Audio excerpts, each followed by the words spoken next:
See, people that have low self-worth, like myself in the past, recently, 5 years ago, we start compromising our standards in order to preserve relationships.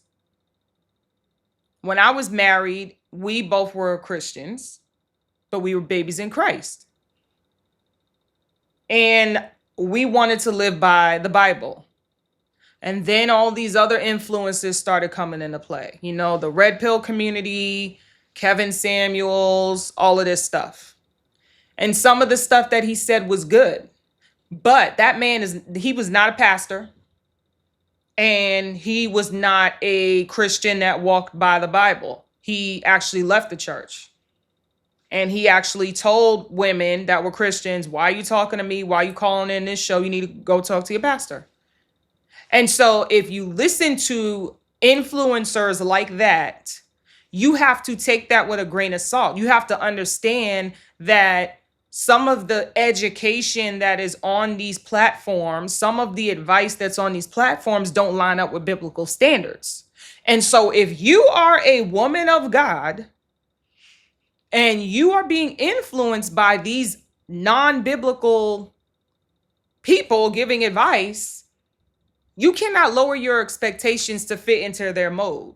You need to take that information and push it to the side. It doesn't apply to you. And the problem with my situation was that we weren't on the same page about that. And so in order to keep the peace, I started compromising, trying to fit into that mold in order to save the marriage. And guess what? It still didn't say, it still wasn't saved. He still left me. And this is not about him.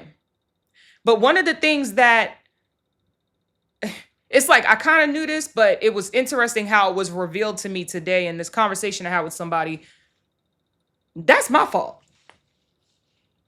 I could sit here and be like, oh yeah, I was a victim. I got left and whatever. He left me at my lowest, he did. But what did I contribute to that destruction? My contribution to that destruction, some of them, is this. I lowered my standards. I went against the will of God. I went against what the Bible said in order to try to keep the peace. I started lowering my standards and my expectations in order to fit a mold of what I thought a good wife would be, what I thought a submissive wife would be, even when it went against the Bible.